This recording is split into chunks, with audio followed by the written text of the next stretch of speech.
This is a problem from Chapter 6, number 8C.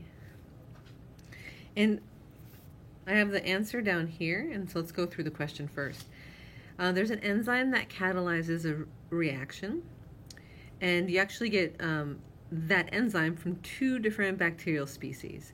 And so the enzymes are actually a little different.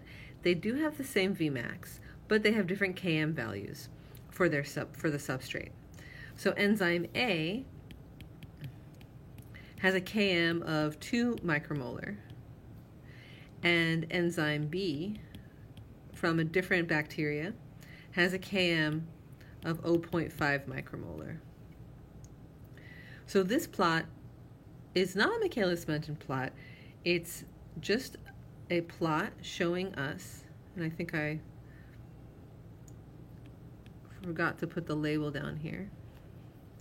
So it's the appearance of product over time for both of these enzymes, given the same concentration of enzyme, and they both have the same substrate concentration given to them, 1 micromolar. So this is the substrate, and both of the enzymes were given 1 micromolar. So before I even look at either curve, let's look at that number and compare it to the Kms. Remember, the Michaelis constant, or the Km, is the substrate concentration at half maximum velocity. So at the Km, you know that the enzyme is at half its maximum velocity.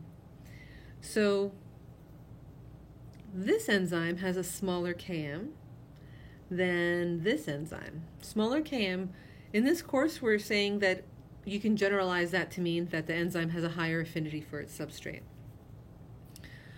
So you could take that to come up with an answer for this question, saying, okay, the one with a higher affinity will show a faster rise in product, and so it'll be the upper curve. But I would like to, and that's a more simple, straightforward way to come up with it. But I'm going to talk about their answer, which is true regardless of whether or not you make that generalization about Km representing enzyme affinity for substrate. And I think it's helpful because it helps you wrap your head around, what does Km really mean? And what do these lines really mean? So the substrate that you're providing both of these enzymes, in one case, it is double of what the Km is.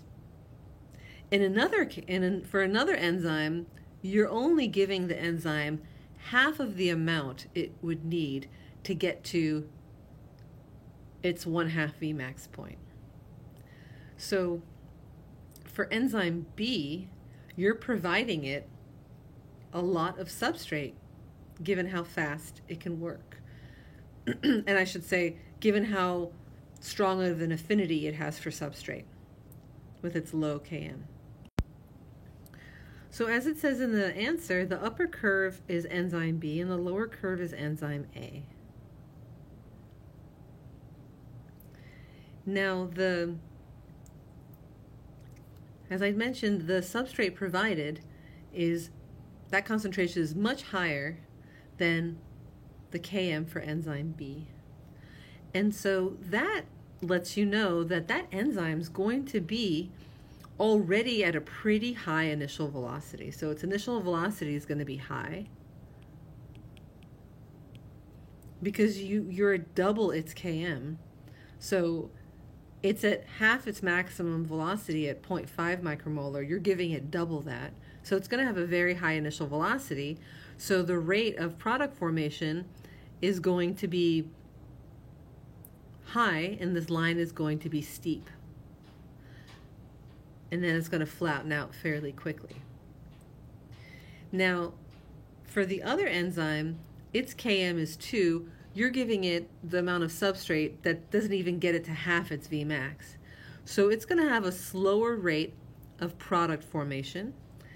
And as you can see from the answer, The rate of reaction is less sensitive to the depletion of substrate at early stages, and the rate remains approximately linear for a longer time. So in this curve, runs out of substrate around here, stops making more product because there's no more substrate left over.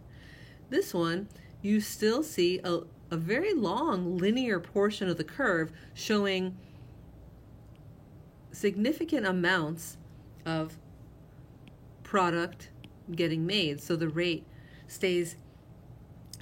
increases in a longer range of time than B.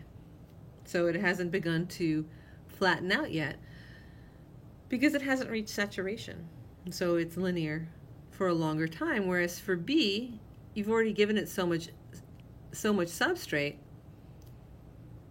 that it's at a very high velocity from the get-go. So that is a more detailed answer and is more in line with the textbook's explanation. But you could have also, I think, taken the real shortcut and said, okay, the lower Km means higher